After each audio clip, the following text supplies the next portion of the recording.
En el aire. Estoy afinando la voz. ¿Quiere afinar? ¿Quiere que le corte el micrófono un segundo? No, está bien. El hombre que tose es Walter Alegre y es el mismo hombre que nos trae estas historias rarísimas, misteriosas, Mágicas. y mágicas, donde siempre aparece un argentino o una argentina y uno dice, ¿cómo puede ser? ¿Cómo puede ser? Alegre. Buenos días, un aplauso para Walter Alegre. ¿Cómo puede ser? Vamos a hablar... ¿Tiene una hipótesis de por qué el argentino aparece en cualquier lado? Y porque somos un país de migrantes, cada uno trajo una historia de diferentes lugares del mundo, y por eso nació el tango también. Vos fíjate que la medialuna es un símbolo austríaco cuando vencieron a los otomanos. Cuando sitiaron Viena, cuando resisten y ganan los vieneses, hacen una media luna como símbolo de que se comieron a los turcos. Mira vos. La empanada es una comida árabe. Sí, no me digas que se comieron con la empanada No. porque me... La empanada y la Tranquilo, media luna son vos. representantes de dos culturas que siguen en guerra hasta el día de hoy. Incompatibles. Mira. En Buenos Aires, en el Río de la Plata, no podemos concebir la vida sin medialunas y sin empanadas. Si Cierto. no metes una media luna y una empanada en una licuadora, ¿qué sale? Un tango. Eso explica todo. Impresionante. Walter, la vez pasada me comentaste una denuncia que querés hacer sobre las medialunas y el café con leche. ¿Querés empezar por este programa? Sí. Es Escuchen terrible. esto. Hace 20 años, por lo menos... Escuchen esto. Ojo lo que vas a decir. No, de- escuchen No, esto. es una Escuchen denuncia... esto, porque esto puede ser, esto voltea gobiernos. Sí.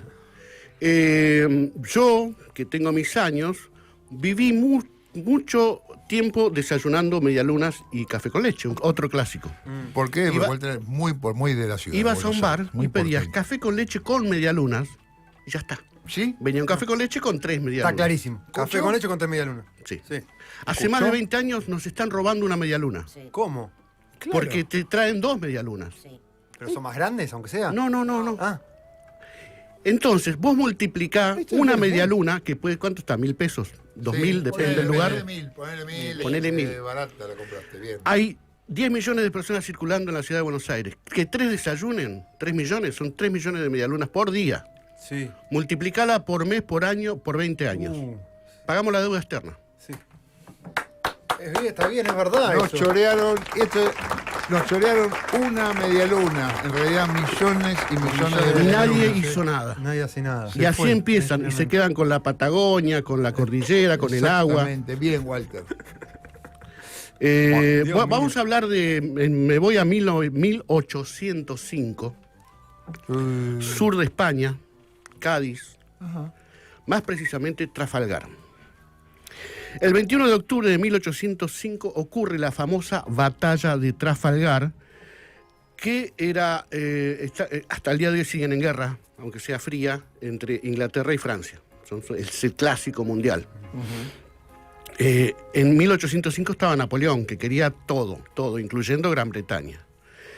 Pero tenía un inconveniente. Napoleón era un recapo en tierra y los británicos eran dueños de los mares, especialistas marineros, por eso son piratas. Y bueno, pero estaban en guerra. Villeneuve, el comandante, almirante que manda a Napoleón a vencer a la armada inglesa, estaba justamente en esa especie de península que es Trafalgar, y le dan la orden de que ataque. Villeneuve no quiere porque, no sé, él pensó que tácticamente no era conveniente atacar en ese momento. Desobedece a Napoleón. Napoleón lo destituye y manda un reemplazo. Bien. ¿Cómo no eso? Antes de que llegue el reemplazo se entera Villeneuve y entonces ataca. Ah, Porque porque desobedecer a Napoleón era arrestarlo y fusilarlo. claro, dijo, mejor ataco. Dijo, si yo ataco y gano, voy a ser un héroe. Bien. Bueno, no le salió bien, porque del otro lado estaban no solo los ingleses, sino comandado con el Maradona de los mares, que era el almirante Nelson. Esta batalla, O sea que tenía razón en un principio. claro, Pobre Villeneuve. bueno, perdieron es fabuloso la historia de las batallas, ¿no? Porque determinan el destino de nuestra historia hasta el día de hoy. Esta es una de esas historias, ¿no? Nelson muere Ya le faltaba un brazo en una batalla anterior y ahora le pegaron un balazo en la columna y en 3 horas murió diciendo palabras célebres. ¿Viste que uno cuando se va a morir dice palabras célebres? Sí. Yo creo que en general se inventan algún historiador. No, Nadie señor, dice nada. ¿cómo no va a decir me duele, otra dice. frase Me célebre? duele, me estoy muriendo, me duele, che. ¿Vos tenés tu frase célebre para cuando te mueras? No, no tengo ninguna preparada. Debería tenerla. ¿Qué va a decir tu epitafio? ¿Mi Claro. epitafio? No, Allá no. hace un hincha No, de va- Racing. no va a decir nada Nada. porque por mí no me necesito una tumba. Bueno, que me cremen y tiren trascendencia, papá, las cenizas en la cancha de Racing. trascendé. El mío va a tener mi nombre, 2 fechas, Sí. obvio, y en el medio va a decir lo que duró una confusión. Me gusta. Me gusta. Bueno, esta batalla que pierden la coalición española-francesa determina un cambio en la historia. Tal es así que eso trajo como consecuencia las invasiones al año siguiente inglesas acá en el Río de la Plata. Está todo entrelazado. Me voy a 150 años después. ¿A qué? 1950, Río de Janeiro. ¿Qué tiene que ver? Aparecía la primera tarjeta de crédito en ese año, la Diners. Mira. Comenzaba la guerra entre Corea del Sur y Corea del Norte. Y hay otro hito que nos toca más de cerca, que es el Campeonato Mundial de Fútbol. ¿Mm? Mira, el Mundial del 42 y el del 46 no se jugaron porque estaban en guerra, la Guerra Mundial. Le tocó a Brasil organizar ese Mundial y los brasileños llegaban goleando, invictos, locales. Jugando lindo. Millones y millones de brasileros festejando, lo que debería haber sido un trámite. Hubo curiosidades, como dije antes, que Japón tampoco participó porque también perdió la guerra y lo sancionaron, además que no estaban de ánimos para mundiales. India, esto es muy curioso, lo tuve que chequear porque dije esto es una fake. India se retiró del mundial. India No, jugaba al fútbol, ¿de Sí, cuándo? India jugaba al fútbol. ¿De sí, cuándo? sí, sí. Mirá, Bueno, mirá. fue campeón Uruguay. Era todo posible. Sí. Es el maracanazo. El maracanazo El con famoso. no sé cuántos India miles. tenían la costumbre de jugar descalzos. Ah, Qué indio bruto. Le prohibieron jugar descalzos, se retiraron. Amotinado. pero déjenlo Sí. jugar descalzo, ¿qué problema hay? Bueno, un detalle fundamental para que Uruguay sea campeón. Argentina no participó, Claro. junto a Austria y Bélgica. Mirá cómo cambió la historia por no participar. ¿Y sí? No participo. Había problemas diplomáticos con Brasil. También estuve averiguando, no averigué mucho, pero me parece que fue eso. Problemas diplomáticos o andás a ver. Pero el hecho... Claro, concreto- no fue el seleccionado argentino el 50. Bueno. Bien. Igual no habíamos ganado nada Era todavía. mucha A esa ventaja, altura era no habíamos mucha ganado ventaja. nada todavía. Uruguay ya era campeón. A Uruguay fue el primer campeón de la Copa del Mundo. Sí, sí, pero nosotros no habíamos ganado nada todavía. Éramos subcampeones. Bueno, subcampeones, la verdad, porque perdimos la final de la primera Copa del Mundo contra Claro. Uruguay, sí. Bueno, los ingleses perdieron contra Estados Unidos 1-0. Era algo insólito, porque los ingleses eran los campeones de campeones, inventaron el fútbol, Claro, y Estados Unidos no existía como hasta el día de hoy. claro. Entonces los periodistas ingleses, había teletipos, Ujú. leyeron mal, no podían creer que Inglaterra pierda 1-0. Entonces pusieron que Inglaterra le ganó 10-0 a Estados Unidos. Dijeron, no, esto es un error tipográfico, no puede ser. Faltó un 1 adelante del 0, dijeron. Bolivia jugó un solo partido y se retiró.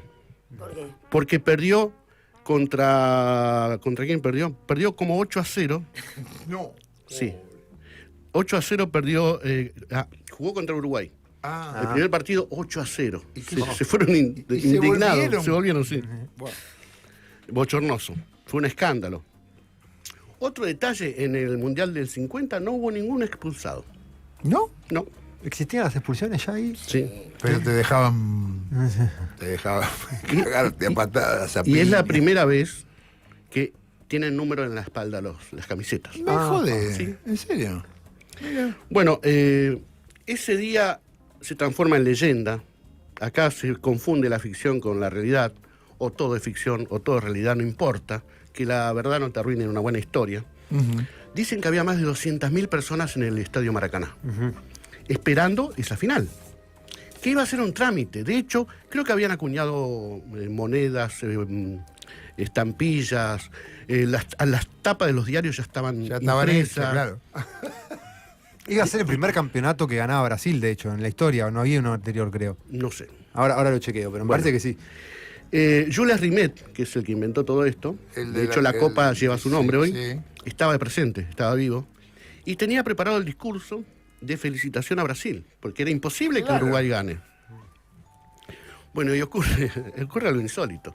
Uruguay le gana 2-1 en una batalla, aparentemente. Vos fíjate que los uruguayos, viste, que tienen nombres raros a veces. Siempre. Washington. O a veces Washington, siempre. bueno. Hay muchos, se llamaban Uruguay 2, Brasil 1. Ah, Hay Uruguay 2, Brasil 1, Gutiérrez, ponele. O Washington. ¡Qué lindo! Imagínate, fue apoteótico. Claro. ¿Qué te parece? Tan es así que los dirigentes uruguayos tampoco confiaban en ellos. Y los fueron a visitar al vestuario y le pidieron por favor que no pierdan por muchos goles. Daban por perdido el partido. De ahí aparece la figura también epopéyica, mítica del negro jefe, El negro jefe. Obdulio Varela, que era el capitán, que se enoja y de ahí sale la famosa frase, los de afuera son de palo.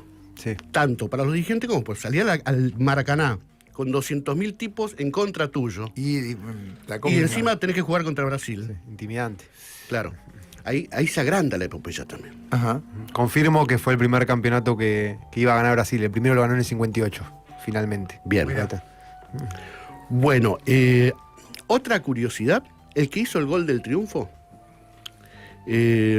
casi sobre la hora al final, que enmudeció, porque primero hizo Brasil 1-0 y dijeron acá empiezan 20 goles. Claro.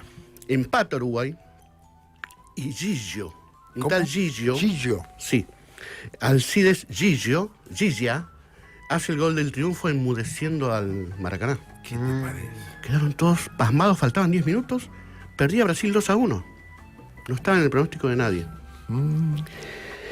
Cuando se cumplen 65 años exactos de este triunfo uruguayo con el gol de Gillo, 65 años después, el mismo día, el 16 de julio del 2015, muere Gillo. No. Mirá.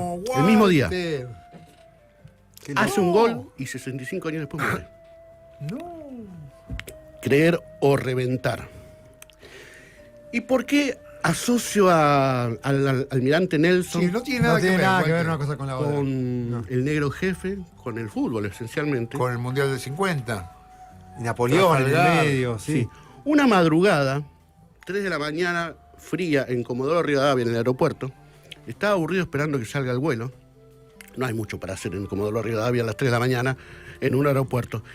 Y no había casi gente. Y justo lo veo a Víctor Hugo Morales. Quizás el tercer uruguayo más famoso, ¿no? Obdulio Varela, Gardel y... No, ¿cómo Gardel? No, Pará, no, no. Gardel, no. Gina Zorrilla, decía Natalia Oreiro. Hay muchos, pero... Natalia Oreiro. No, a ese nivel no. No, pero Gardel no es uruguayo, Walter. Gardel viene a comprobar esa vieja tradición uruguaya de nacer en otro país. Y Víctor Hugo Morales... Bueno, Víctor Hugo. Sí. Y justo me lo encuentra Víctor Hugo Morales, a uno de los tres, el único vivo, el uruguayo más famoso. Y me siento y para establecer una conversación le hago esta pregunta. ¿Qué vínculos tiene el almirante Nelson con Obdulio Varela? El vínculo es el que tiene con todo el fútbol, si es que hay algún atisbo de razonabilidad en lo que alguna vez escuché a un colega y adopté como propio, que el almirante Nelson, al ganar la batalla de Trafalgar, al vencer a las fuerzas francesas, determinó que los mares del mundo estuvieran en manos de los ingleses y que los ingleses que habían inventado el fútbol lo llevaran a cada uno de los puertos que iban tocando, particularmente en nuestra América del Sur. Por eso es que el fútbol entra por los puertos, porque viene con los barcos, y por eso el fútbol tiene banderines, tiene capitán, tiene pisto, es decir, todo lo que se utiliza dentro del mundo de la marina. Si hubieran ganado los franceses, dado que el deporte más popular allí era el rugby, es muy probable que nosotros hubiéramos tenido una gran afición por el rugby y que Obdulio Varela nunca hubiera sido tan importante, porque el fútbol no hubiera sido tan importante para los países que nos hemos criado con un gran apego a ese deporte. Bueno, No, increíble. Un aplauso para Walter Alegre, que esto fue a las 3 de la mañana en el aeropuerto de Comodoro. sí, también una casualidad. Bueno, esto demuestra un poco mi tesis de las relaciones, que un poco la teoría del caos, ¿no? Una mariposa aletea en Nueva York y ocurre un terremoto en Japón. Como sucesos que no tienen nada que ver entre sí, si empezás a estirar el hilo, se conectan. Bueno, esto, la batalla de Trafalgar, la implicancia que tuvo en el Maracanazo, y por qué no decirlo, gracias a Almirante Nelson tenemos y disfrutamos a Maradona. También, ¿No? por supuesto. Maradona hubiese sido cualquier otra cosa menos lo que es hoy. Y que después se vengó igual de los ingleses. Y que se vengó de los ingleses. En esa final, no, en Cuartos. en Cuartos de final del Mundial 86. de México. Bueno, entonces, gracias a Nelson, gracias a Víctor Hugo y gracias al negro jefe, podemos mantener la esperanza de que otra vez David venció a Goliat. Muchísimas gracias, Walter Alegre y sus historias increíbles. Me encantó esta. Ya venimos. Gracias, Walter.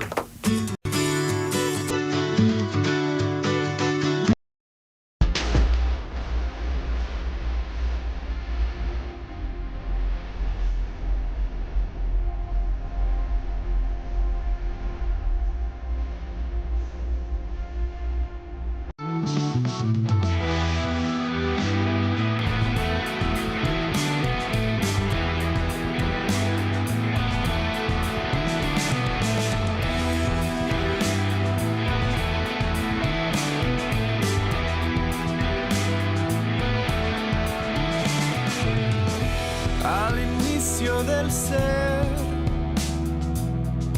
quiero puedas ver